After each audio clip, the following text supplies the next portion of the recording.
Nous allons parler anti-inflammation. On va faire, ah voilà, il y a Marion qui arrive aussi, je l'admets. Donc on va vraiment discuter de tout ce qui est alimentation anti-inflammatoire ce soir. Donc bienvenue si vous nous rejoignez. Si vous êtes sur Insta, n'hésitez pas à prendre le lien qu'il y a dans ma story et à me rejoindre sur Zoom. Pareil, si vous êtes dans le groupe Facebook, rejoignez-nous sur Zoom, il n'y a pas de souci, c'est beaucoup plus sympa. Et si vous avez des questions en fin de live, ça me permet d'y répondre. Donc bienvenue. Voilà, normalement tout fonctionne bien, la connexion est bonne. On va passer une petite heure ensemble ce soir pour donc dégrossir ce gros thème qui est l'alimentation anti-inflammatoire. Donc si vous êtes là ce soir, c'est que certainement vous vous sentez concerné par ce pilier de la santé. Vraiment, c'est quelque chose de très très important, de très intéressant, de très puissant aussi. Donc vraiment, ça vaut la peine de s'y pencher. Et pour ça, je vous ai concocté plusieurs clés ce soir qui vont nous permettre de comprendre ce qu'est l'alimentation inflammatoire, de comprendre comment la mettre en pratique et ce qu'elle peut avoir comme bienfait sur votre santé. Coucou à tous ceux qui sont sur Insta, n'hésitez pas à me rejoindre en Zoom, vraiment, soyez les bienvenus, c'est beaucoup plus sympathique. Alors ce soir, de quoi nous allons parler? J'espère que vous êtes en pleine forme, j'espère que vous avez pris votre verre d'eau, votre tisane pour passer un moment confortable avec moi. Et ce soir, je vais surtout vous montrer comment mettre en place une alimentation, donc on l'a vu, anti-inflammatoire, afin bien sûr d'améliorer votre santé. C'est pour ça qu'on est là.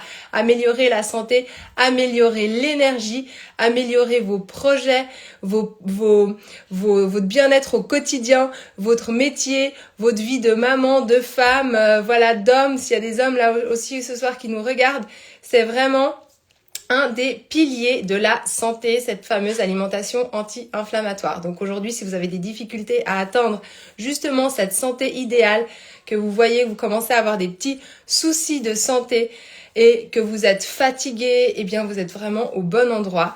Je vais vous aider, vous apporter un maximum de solutions. Comptez sur moi. Donc pour ceux qui ne me connaissent pas encore, je m'appelle Waïda Boukour, je suis nutritionniste et coach sportive. Après 12 années passées dans l'enseignement primaire genevois, j'accompagne désormais les femmes, plutôt entre 30 et 60 ans, à retrouver un poids de forme, mais surtout à retrouver l'énergie, à retrouver la santé sans frustration, avec plaisir, grâce à ma méthode qui allie 3 grands piliers qui sont la nutrition, la psychologie et le sport. Donc dites-moi si vous êtes chaud ce soir, dites-moi si vous êtes prêts à apprendre plein de choses, parce que aujourd'hui vous allez aussi comprendre pourquoi est-ce que vous n'y arrivez pas si vous avez déjà mis des choses en place. Donc pas besoin de se frustrer, pas besoin de se priver pour y arriver, pas besoin d'enlever toute vie sociale pour désirer ce que vous voulez par-dessus tout, c'est-à-dire une santé en béton, une énergie, une ligne harmonieuse. Oui, c'est possible d'avoir un poids de forme, une bonne énergie, une bonne santé sur le long terme et de se faire plaisir au quotidien en mangeant sainement. Alors vous allez voir, je vais vous expliquer, vous allez rapidement comprendre en fait que pour améliorer votre santé et votre énergie, eh bien la plupart du temps on est coincé par ce qu'on appelle un peu des faux messages. Il y a énormément d'informations aujourd'hui sur le net, dans les livres, dans les magazines. Et du coup, c'est normal, vous êtes certainement un peu perdu. Donc c'est pour ça aussi que je suis là, que je tiens à être votre pilier. Si vous avez encore une fois des questions, des interrogations, je suis quelqu'un de vraiment accessible. Écrivez-moi, demandez-moi un rendez-vous et on en discute avec grand plaisir. Alors ce soir, je vous l'ai dit, 3 clés. La première clé, c'est déjà qu'est-ce que l'inflammation pour savoir de quoi on parle. La deuxième, ça va être comment mettre en place une alimentation anti-inflammatoire au quotidien. Et la troisième, l'alimentation anti-inflammatoire suffit-elle à avoir une santé de fer, une énergie retrouvée? Alors avant d'aller plus loin dans tous ces détails, je vais déjà vous expliquer comment j'ai découvert finalement que les problèmes de santé, d'énergie et de poids étaient souvent lié à une partie du corps qu'on oubliait. Et là, je sais que dans les personnes qui sont présentes ce soir, il y a une coachée qui va tout de suite me dire de quelle partie du corps il s'agit et quelle partie du corps on a tendance à oublier, et c'est ce qui nous bloque la plupart du temps. C'est parce que cet organe qui est pourtant si important, on l'a laissé de côté. Et quel est cet organe? Alors j'attends vos réponses, il y a toujours un petit décalage par rapport à chez moi. Donc là, sur Insta, vous pouvez essayer de répondre aussi. Là, c'est le côté un peu enseignante qui parle. Je vous mets au challenge de trouver les réponses à mes questions. Bonjour Marguerite, ça fait plaisir de te voir. Donc, souvent, ce qu'on oublie, et c'est ce qui fait que vous n'arrivez pas, et ben voilà, Annelise, elle l'a tout de suite mis, c'est le cerveau. Le cerveau est trop souvent mis de côté, et quand on met le cerveau de côté, eh bien, on ne peut pas obtenir les résultats qu'on souhaite, parce que ça nous amène à avoir de la frustration, ça nous amène à craquer sur le long terme. Donc, je vais vous expliquer tout ça ce soir. Coucou Diane, mais il faut nous rejoindre en Zoom. Là, je vois, il y a Nadia aussi. Personne va tenir, donc franchement, rejoignez-nous sur le Zoom. Alors, ce fameux cerveau qui est mis de côté, vous allez voir qu'il a toute son importance et que c'est vraiment un de mes piliers, c'est-à-dire que j'intègre le mindset, je mets ton cerveau de ton côté pour que tu puisses être pleinement accompli et que tu puisses arriver à avoir des résultats sur le long terme. Alors, comment je l'ai compris? Eh bien, parce que j'ai fait, après mes années d'enseignement, je me suis reconvertie, même parallèlement, on va dire, à la nutrition, au sport. Et en ce qui concerne la nutrition, eh bien forcément, j'ai suivi des études de diététique où on m'a appris à calculer, à faire des plans alimentaires, à expliquer à la personne quoi manger, que mettre dans son assiette. Et puis voilà, elle était censée perdre du poids ou alors aller mieux avec ces quelques mesures. Et finalement, en commençant à avoir ma première clientèle, je me suis vite rendu compte que oui, bien sûr, ça fonctionnait d'expliquer à la personne comment manger, mais que dès que cette personne, elle n'était plus entre mes mains, dès qu'on avait suivi les temps de semaine qu'on avait décidé de passer ensemble et qu'elle retournait à sa vie de tous les jours, la plupart du temps, eh bien, crescendo, ça se perdait et elle revenait me voir 6 mois, 1 année, 2 ans après, avec finalement toujours les mêmes soucis, en voulant se remettre dans un suivi, en sachant que le suivi va fonctionner. Mais pour moi, ça ne me satisfaisait vraiment pas. Je trouverais vraiment dommage que les résultats ne soient pas plus sur le long terme. Et c'est là où je me suis aussi rendu compte que finalement, la personne qui venait à moi venait souvent me voir oui, bien sûr, pour des objectifs physiques, mais avec des interrogations, avec des questionnements sur sa vie, avec un besoin de s'exprimer ouvertement, de ne pas être jugée par rapport à des problèmes qu'elle pouvait vivre au quotidien ou des blocages qu'elle ressentait. Et je me suis finalement dit, c'est dommage parce que c'est une consultation de nutrition, mais en réalité, 80% du temps, on va parler plutôt de psychologie. Et il faut que j'arrive à allier tout ça, à avoir le temps autant bien pour la technique nutritionnelle que pour l'accompagnement mental de mindset. Et c'est là où j'ai justement eu l'idée de passer en ligne. Alors le Covid m'a donné un petit coup de pouce pour le coup, puisque j'ai décidé de faire un programme en ligne qui donc déchargeait toute cette partie nutritionnelle sur des vidéos et me laissait l'espace d'avoir tout cet aspect psychologique à traiter avec mes patients via des appels où j'étais pleinement disponible pour cela, puisqu'elles pouvaient se référer ou ils pouvaient se référer aux vidéos en ayant leur but. Voilà, donc c'est un petit peu pour vous expliquer comment cet organe qui est donc le cerveau, et plus ça va grandir, parce que je me rends compte que c'est vraiment la clé finalement. On va aussi parler du microbiote intestinal, parce que ça aussi, et le microbiote intestinal, on dit d'ailleurs que c'est notre deuxième cerveau, donc je vais dire on va parler des cerveaux ce soir, et vous allez voir que finalement tout ça c'est extrêmement lié. Donc voilà. Donc je me suis un peu reconvertie oui, je suis toujours nutritionniste, bien évidemment, c'est toujours la base de mon travail, mais je travaille énormément sur le mindset. Je suis même en train de suivre en ce moment une formation de life coach pour devenir coach de vie international.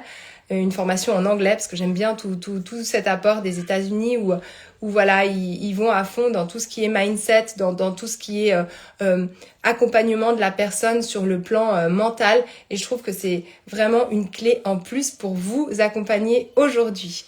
Voilà, donc aujourd'hui on va quand même rester assez technique puisqu'on va parler inflammation, mais je voulais que vous sachiez que voilà, ça ne s'arrêtera pas à cela, puisque vous allez le voir d'ailleurs ce soir, l'inflammation est une façon de vivre de manière globale qui peut l'amener ou pas. Alors, je vais donc te dire, mais tu le sais déjà parce que je l'ai déjà dit et répété, que 85% des régimes sont voués à l'échec. Donc soit les personnes ne perdent pas, ou les personnes perdent puis reprennent dans les 6 mois, une année qui suivent, et la plupart du temps, elles reprennent en plus de ça encore plus que à la base avant de commencer leur régime. Donc vraiment là, il y a un souci. Moi, j'aime pas du tout parler de régime, c'est pour ça que je vous parle de rééquilibrage alimentaire. Je me suis vraiment rendu compte que pour garder finalement la ligne et la santé, il ne fallait pas que regarder l'assiette, mais prendre en compte notre corps, intégrer également les habitudes de vie, intégrer, comme je vous l'ai dit, nos cerveaux, nos émotions, un peu entre guillemets explosé, où mes résultats ont explosé puisque j'ai un très fort taux de réussite qui est extrêmement lié à cet aspect psychologique. Alors, voir seulement le côté nutritionnel, vous l'avez compris, ça ne fonctionnera pas. On va parler de neurosciences, on va parler de mode de vie, de gestion de ses émotions, de gestion du stress et de ces fameuses bonnes habitudes qui peuvent englober notre vie et la rendre meilleure ou pire. Voilà, donc dites-moi dans le chat si ce programme vous plaît, si ça vous parle, si ça vous interroge, si vous y voyez du sens. Et ensuite, on va revenir à notre première clé, donc qui est qu'est-ce que l'inflammation? Alors l'inflammation, il faut savoir qu'à la base, une inflammation, c'est pas forcément quelque chose de terre face à une agression externe. Et cette réaction à votre corps en cas de lésion. Je vais juste arrêter les micros comme ça. Il n'y a pas d'interférence. Voilà. Donc l'inflammation, elle est là pour ça. Elle est là pour réagir à une agression du corps et pour justement expulser de façon très ponctuelle. Elle va nous débarrasser d'envahisseurs tels que bactéries, virus, parasites. Le problème, c'est que cette inflammation, c'est aussi une arme à double tranchant puisqu'elle va parfois malheureusement se retourner contre nous. Si elle n'est pas dans sa phase normale, l'inflammation, elle va durer plusieurs semaines, plusieurs années, parfois même toute la vie. Et on parle alors d'inflammation chronique. Et c'est de ça dont j'aimerais vous parler ce soir. Donc certaines inflammations, en plus de ça, chroniques, elles vont se manifester par des biais qui sont très silencieux, très atypiques, comme juste de la fatigue, comme de l'anémie, comme voilà un sentiment de baisse de morale. Et finalement, pourquoi on réagit comme ça? Parce que le corps a créé une inflammation chronique, c'est-à-dire une inflammation qui ne passe pas, qui ne dure pas, alors que normalement l'inflammation devrait juste être temporelle. Alors une inflammation, souvent c'est tout ce qui finit en it déjà pour tout ce qui est petits mots comme tendinite, arthrite, rhumatisme, tout ça ce sont des inflammations. Quand on a aussi des sinusites chroniques, des bronchites chroniques, on est dans ce système inflammatoire qui s'est emballé. On a aussi tout ce qui est hypertension, qui est une sorte d'inflammation. On a la fibromyalgie, on a l'endométriose. On a aussi l'obésité. L'obésité, c'est une inflammation des tissus. Et la sclérose en plaques, des sortes de cancers aussi. On va le voir ce soir, le stress lui-même est une sorte d'inflammation. En tout cas, il va procurer une inflammation dans notre corps. Donc une inflammation qui perdure est en mesure d'augmenter le processus aussi de coagulation. Donc c'est-à-dire que vous allez risquer l'AVC, vous allez avoir des dépôts de cholestérol, donc plus de maladies cardiovasculaires.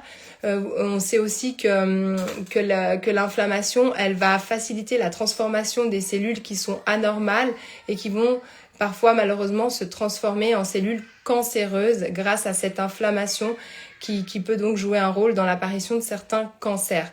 L'inflammation chronique, elle a énormément de méfaits et c'est pour ça que je trouvais vraiment important. Donc Insta, je suis désolée, ça coupe régulièrement, donc rejoignez-moi en Zoom, ça sera beaucoup plus stable. L'intestin, il joue vraiment un immense rôle dans tout ça.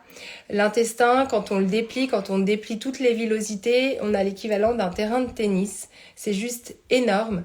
Et toute cette surface, eh bien, elle va faire aussi en sorte que vous allez ou pas être en bonne santé.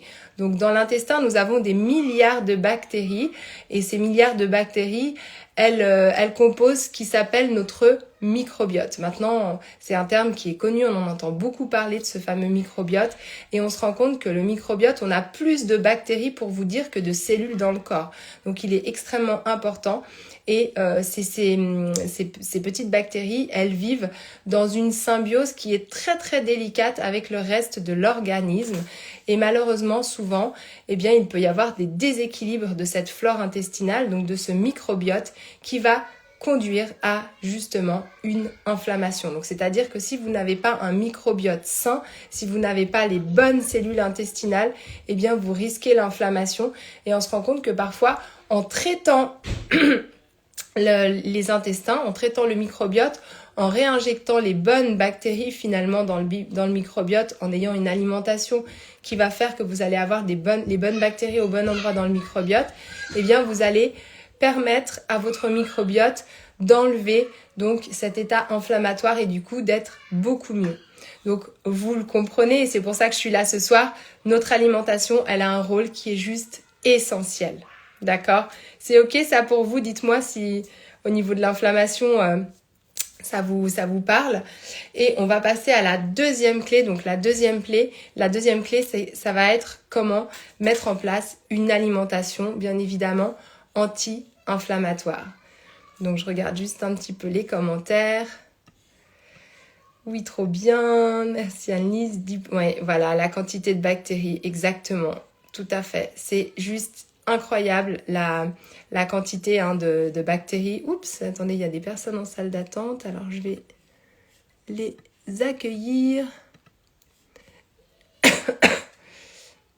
Voilà. Donc c'est vraiment très important et ça vaut la peine qu'on s'y penche. Donc cette deuxième clé, ça va être au niveau de l'alimentation anti-inflammatoire finalement au quotidien. On va se demander qu'est-ce qu'on peut faire, et c'est le but de ce live de ce soir, pour mettre en place une alimentation qui soit anti-inflammatoire. Donc pour commencer, je vais déjà vous dire ce qu'il ne faut pas faire, ce qu'il faut éviter. Alors encore une fois, je suis pas là pour vous interdire des choses puisque je ne crois pas à la frustration, mais il y a quand même certains aliments qui viennent abîmer notre microbiote et ça, on essaye vraiment de s'en débarrasser le plus possible, surtout si vous sentez que vous avez des soucis d'inflammation qui revient systématiquement. Alors, tout ce qui va altérer notre microbiote, attendez, je regarde juste, voilà, ça va être essentiellement tout ce qui est à base de glucides. Aujourd'hui, nous avons une alimentation qui est extrêmement glucidique, c'est-à-dire à base de sucre, beaucoup trop par rapport à nos besoins. Pourquoi à consommer du sucre? C'est économiquement très intéressant pour eux. Donc dès tout petit, on vous dit mangez des céréales le matin, on vous dit prenez des barres de céréales pour être en forme, mangez des cornflakes, au goûter, mangez quelque chose de sucré, des biscuits, etc. On vous pousse vers des aliments aussi qui ont ce qu'on appelle un set point, c'est-à-dire un point parfait de graisse, de sucre et de sel qui va vous apporter un plaisir en bouche qui va devenir addictif. Et pardon. Du coup, eh bien, plus on est addictif au sucre des petits, plus on va pouvoir nourrir cette industrie agroalimentaire puisqu'on va avoir besoin de notre dose. Le sucre, je vous le dis souvent, est plus addictif que la cocaïne. C'est une véritable drogue, on ne peut pas s'en libérer comme ça du jour au lendemain. C'est vraiment un apprentissage qui est à faire pour pouvoir apprendre à manger autrement. Et malheureusement, eh bien, l'agroalimentaire ne nous aide pas puisque les féculents, c'est ce qui constitue l'essentiel de notre assiette, l'essentiel de nos repas. On a l'impression que si on mange pas de féculents, on n'est pas en forme, on n'est pas en santé. Et tout ça, c'est vraiment à revoir. D'accord ? Donc, comment est-ce qu'on fait pour le revoir ? Je vais vous l'expliquer. Mais déjà, sachez les contrôler et surtout en termes de glycémie. C'est-à-dire que tout ce qui est raffiné va être extrêmement glycémiant. Et je vous l'explique souvent, la glycémie, c'est donc le taux de sucre que nous avons dans le sang. Il doit être stable, c'est-à-dire qu'on doit avoir un certain taux de sucre dans le sang pour pouvoir bouger, pour pouvoir réfléchir, pour pouvoir assurer nos fonctions vitales. Mais par contre, quand on a trop de sucre, ça devient un danger pour le sang. Donc quand on mange et qu'on apporte beaucoup de sucre à notre sang, eh bien nous allons déclencher de l'insuline. Et l'insuline, c'est une hormone qui va venir ouvrir la porte de la cellule, chasser le sucre du sang et venir le transformer sous forme de gras dans la cellule, d'accord ? Il va ouvrir la cellule et il va protéger le sang puisque c'est très dangereux d'être en hyperglycémie. Alors déjà, vous allez transformer votre sucre en gras, donc vous allez créer du gras, vous allez grossir si vous mangez trop de sucre. Et puis en plus de ça, donc après ce pic de glycémie, l'insuline aura fait son travail, donc le sucre sera redescendu, mais malheureusement, trop de sucre aura été chassé du sang et vous allez vous retrouver 1h30, 2 heures après en hypoglycémie, c'est-à-dire que vous n'allez plus avoir assez de sucre dans le sang. Et là, votre corps, comme c'est très dangereux de ne pas avoir assez de sucre, eh bien votre corps, il va vous demander du sucre plutôt rapide, donc de vous jeter sur quelque chose de sucré, un gâteau, une pâtisserie, du chocolat, un biscuit, puisque c'est ce qui va lui avoir donc ces pics de déjà une excitation puis après un grand coup de mou, ça fatigue bien évidemment le pancréas, donc c'est ce qui amène au prédiabète et au diabète. Et l'insuline, donc c'est aussi, quand on la déclenche trop, ces pics de glycémie, c'est aussi ce qui peuvent vous amener cet état d'inflammation chronique. Donc vraiment, la première mesure que je vous incite à mettre en place ce soir, c'est limiter justement tous ces pics de glycémie et apprendre à manger de façon équilibrée à chaque repas, à chaque petit déjeuner, à chaque collation pour ne pas avoir de pics de glycémie. Et déjà là, vous allez régler bon nombre de vos problèmes de santé puisque c'est vraiment un gros souci, ces pics de glycémie. Et ces pics de glycémie, forcément, sont amenés en grande partie par les glucides qu'on retrouve dans notre alimentation de manière bien trop importante. Les glucides, c'est quoi ? Ça va être bien sûr le sucre, la confiture, le Nutella, ce genre de choses, le chocolat, mais aussi tout ce qui est féculent, c'est-à-dire les pâtes, les pommes de terre, le riz. Alors je vous dis pas du tout de ne pas manger de féculents, simplement il y a des associations à faire pour lisser votre glycémie, c'est-à-dire apporter aussi des fibres, apporter aussi des bonnes huiles, apporter une protéine, et c'est ce qui va faire que on ne va pas faire ces pics glycémiques. Voilà, donc déjà la première des choses, c'est comprendre que les glucides, ils ont un rôle pro-inflammatoire et qu'il faut vraiment en limiter la consommation et surtout apprendre à manger différemment pour que votre repas ne tourne pas en fait au niveau des glucides. Et ça se constate généralement sur le petit déjeuner où quand vous mangez des tartines de pain en buvant un café au lait, là vous êtes pile poil dans le monstrueux pic glycémique qui va déjà vous créer une inflammation peut-être chronique si votre corps ne le supporte pas, si vous n'êtes pas quelqu'un de forcément en super bonne santé qui va pouvoir passer au-delà de ce pic de glycémie. Donc voilà. Après, certaines études, elles ont montré aussi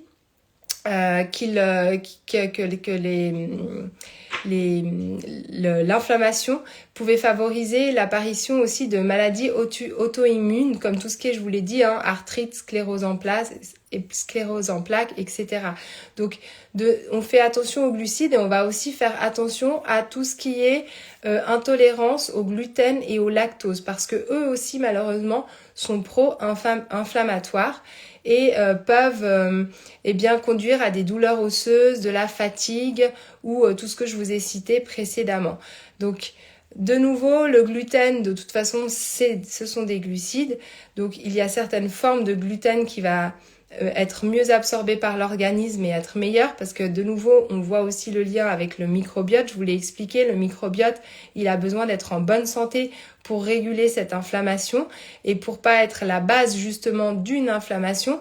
Et toutes les personnes qui ont le syndrome de l'intestin irritable par exemple savent de quoi je parle parce qu'elles sont en complète inflammation au niveau des intestins.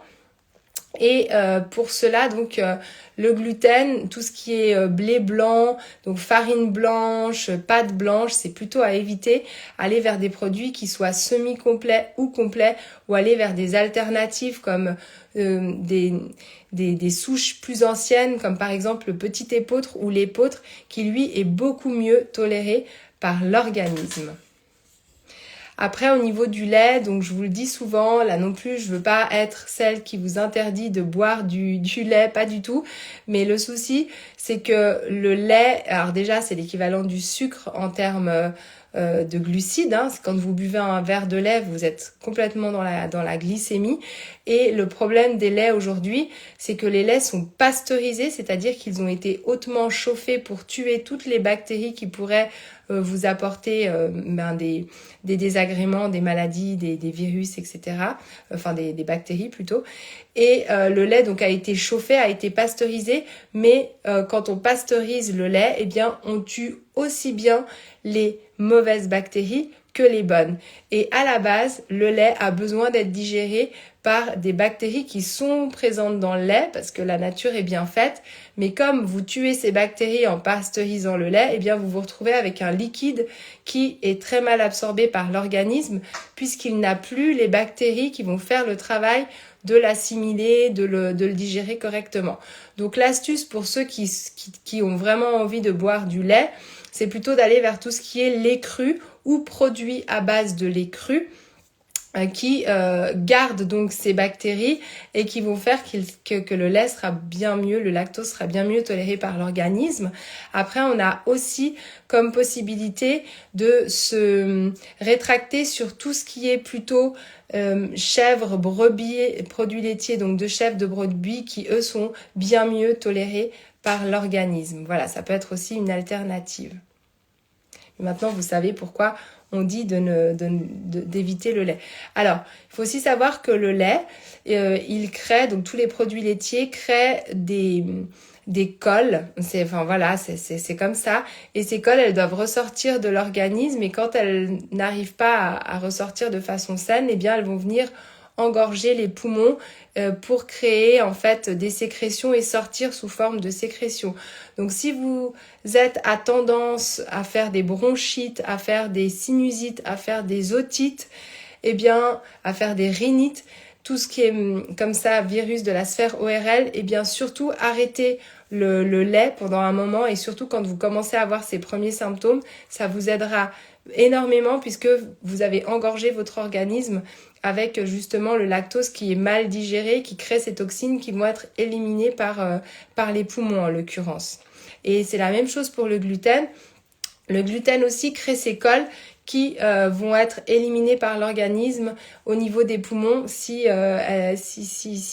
ça n'est pas fait au niveau du tube digestif.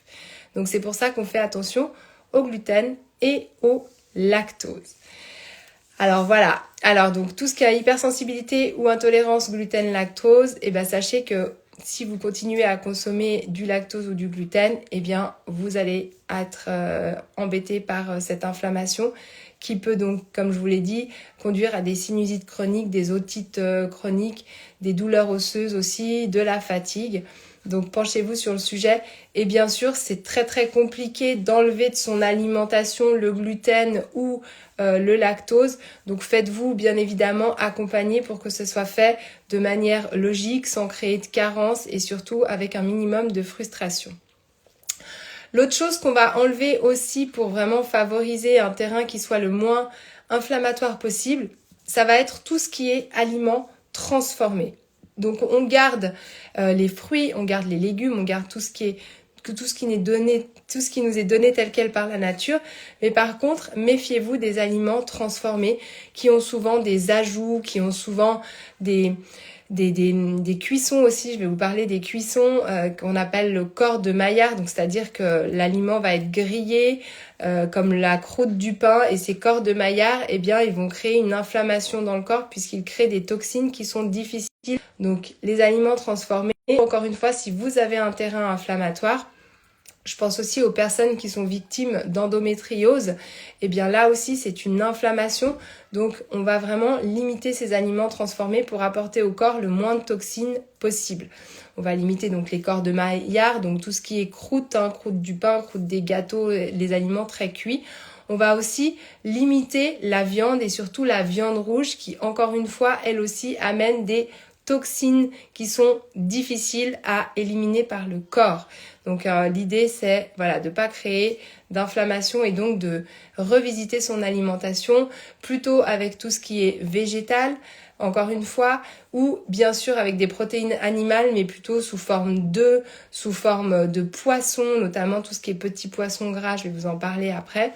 D'ailleurs, j'ai fait un livre sur mes salades au fil des saisons, où je vous mets plusieurs recettes des salades que j'ai moi-même inventées et que je me fais régulièrement.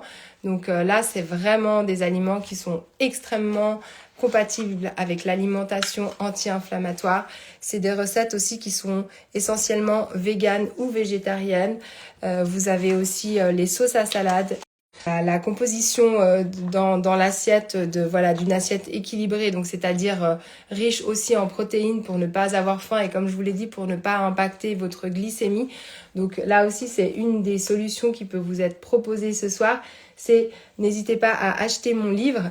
Il est aussi disponible sous forme de PDF maintenant. Donc soit le livre physique que je vous envoie par la poste ou que vous venez chercher au club si vous êtes de Genève. Soit je peux vous envoyer le PDF. Donc voilà, c'est sur mon site internet, vous avez les liens dans ma bio ou vous me le demandez en message personnel. Mais en tout cas, n'hésitez pas parce que c'est vraiment un très très bel ouvrage. Les photos ont été faites par Caroline Bourgeois. Il est magnifique ce livre, il est rempli anti-inflammatoire. Alors donc on revient à tout ce qui est viande, on a dit on limite et on limite surtout la viande rouge et bien évidemment on évite aussi tout ce qui est produits chimiques et qui va venir engorger notre organisme. Donc on choisit plutôt des légumes et des fruits bio, on mange de la viande mais de bonne qualité avec un minimum de produits chimiques. Donc renseignez-vous sur la provenance, renseignez-vous sur l'élevage des animaux, c'est extrêmement important. Vous le savez, malheureusement, les animaux des grandes surfaces, ils sont souvent élevés avec des antibiotiques pour être sûr qu'il n'y ait pas de bactéries. Ils sont élevés avec des aliments qui sont pas forcément intéressants sur le plan de la nutrition. Donc la viande elle-même ensuite est de bas de gamme aussi. Donc vraiment, limitez votre consommation ou tout du moins recherchez de la qualité.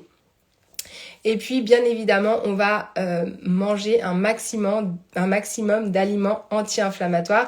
Et c'est ce qui vous intéresse ce soir. C'est certainement pour ça que vous êtes là. C'est pour connaître ces fameux aliments anti-inflammatoires. Alors, les aliments anti-inflammatoires, je vous l'ai dit, il y a tout ce qui est fruits, tout ce qui est légumes. Alors après, il y a certains fruits, certains légumes qui sont plus anti-inflammatoires que d'autres. Mais l'idée, c'est quand même d'avoir au quotidien un tournus et puis de fonctionner sur des aliments qui soient de saison, d'accord ? Soyez logique, fonctionnez sur des aliments de saison.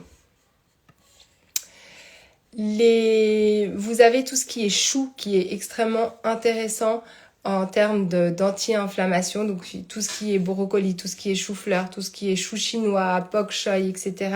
En plus, on est dans la période encore, donc allez-y, ne vous privez pas.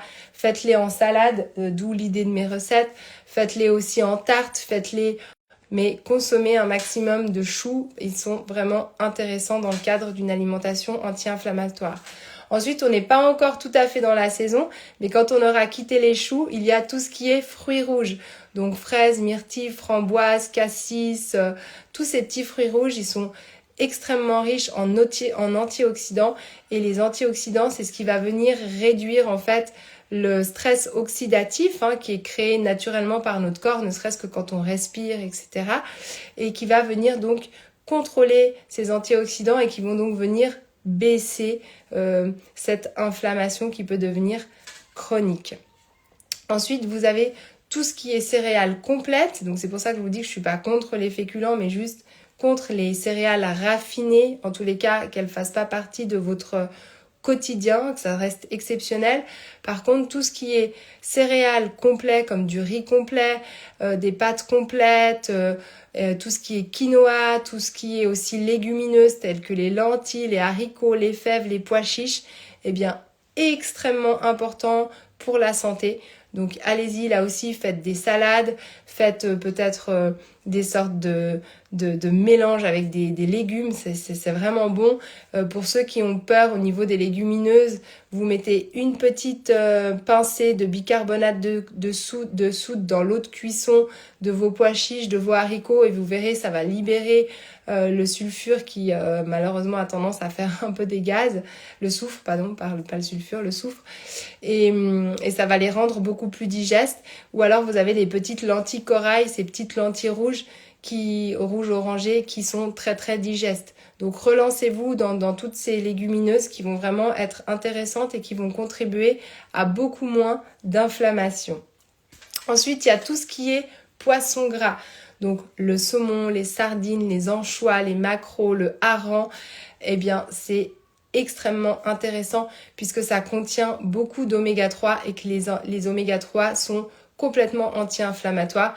Et là, je pense notamment à ceux qui ont les intestins irrités. Eh bien, allez vraiment vous renseigner sur tout ce qui est bonnes huiles parce que ça peut vraiment, vraiment aider.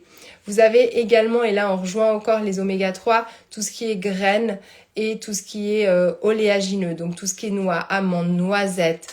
Vous avez les graines de chia, les graines de lin. Tout ça, ça va amener énormément d'oméga 3 et ça contient aussi des fibres.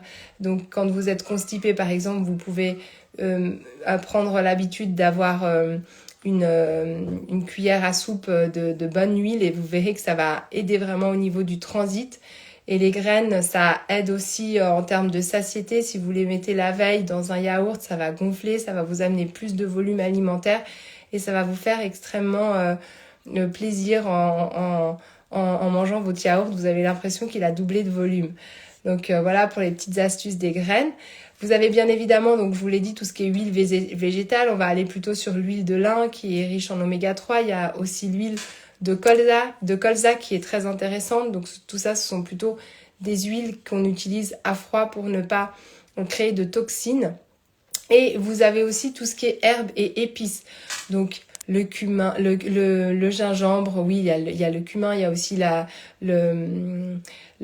cannelle, il y a le curcuma, très anti-inflammatoire. Le curcuma, vous pouvez le trouver frais, vous pouvez vous en faire des infusions gingembre, curcuma, ça calme les intestins. Si vous avez des crises aussi d'endométriose, prenez cette habitude de vous faire des tisanes de curcuma, de gingembre, c'est extrêmement anti-inflammatoire et ça va donc faire baisser l'inflammation. Vous avez aussi toutes les herbes, donc tout ce qui est basilic, thym, estragon, menthe, marjolaine, romarin, sauge, verveine. Vous pouvez vous faire un petit bac si vous avez un balcon ou un jardin, encore mieux, où vous venez piocher comme ça des herbes fraîches. Vous les mettez dans vos salades, vous les mettez sur vos viandes, vous les mettez même en infusion et vous allez voir que là encore, vous allez vraiment aider votre système à se désenflammer. Et puis, bonne nouvelle, il y a aussi le chocolat noir qui est anti-inflammatoire à partir du moment où il est à plus de 70% de cacao. Donc, une petite astuce aussi à retenir.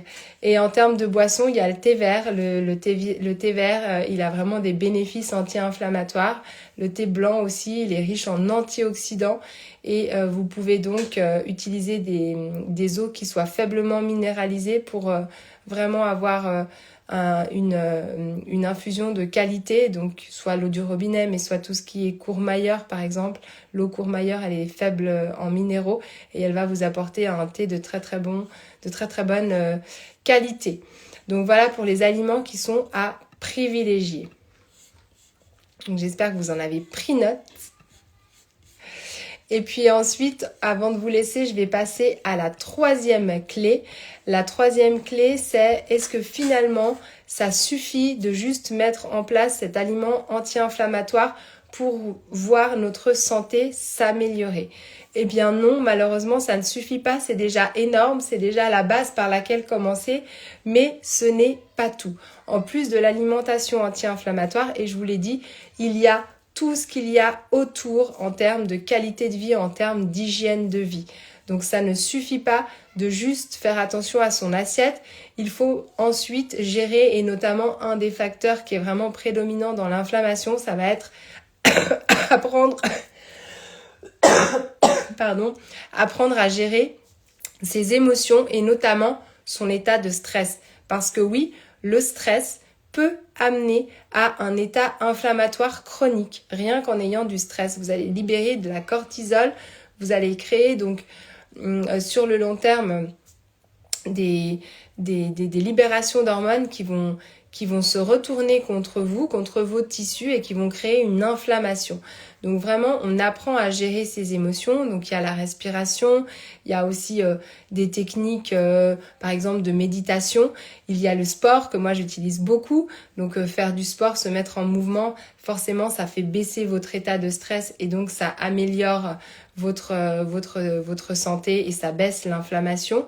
Vous avez également tout ce qui est mindset en termes général, c'est-à-dire prendre soin de soi, s'accorder des moments de pause, des moments où on se fait plaisir, des moments où on se fait peut-être des petits cadeaux, pas toujours être dans la productivité tout le temps. Et ça, c'est extrêmement important. Donc, il n'y a pas que l'alimentation, il y a aussi tout ce qui est à côté, c'est-à-dire soi et encore soi, parce que je vous le dis, je vous le répète, si vous n'êtes pas bien, vous ne pourrez pas rendre les autres autour de vous bien, heureux et en pleine santé. Donc pensez d'abord à vous, c'est toujours pareil, c'est cette image de l'avion où il y a les masques à oxygène qui tombent. Et bien d'abord je mets mon masque à oxygène et ensuite je peux aider le plus faible à côté de moi, la personne âgée ou l'enfant qui est à côté de moi. Si moi je vais pas bien, si moi j'épuise mon réservoir, eh bien je ne vais pas pouvoir porter autour de moi. Donc ça, c'est vraiment une chose qu'il est essentiel à comprendre dans ce fait de réussir aussi à baisser son inflammation. Ça va être reprendre sa vie en main et pourquoi pas se faire coacher pour réussir justement à s'octroyer des moments, à mieux se comprendre, à mieux s'accepter, à savoir s'octroyer des moments de bien-être. Il y a aussi le sommeil. Le sommeil est très très important. Donc si vous n'avez pas un sommeil de qualité et un sommeil suffisant, votre corps va se retourner contre vous. Donc prenez soin de vous, dormez, faites du sport. Ça fait partie aussi de tout ce qui est à mettre en place parallèlement à une alimentation anti-inflammatoire.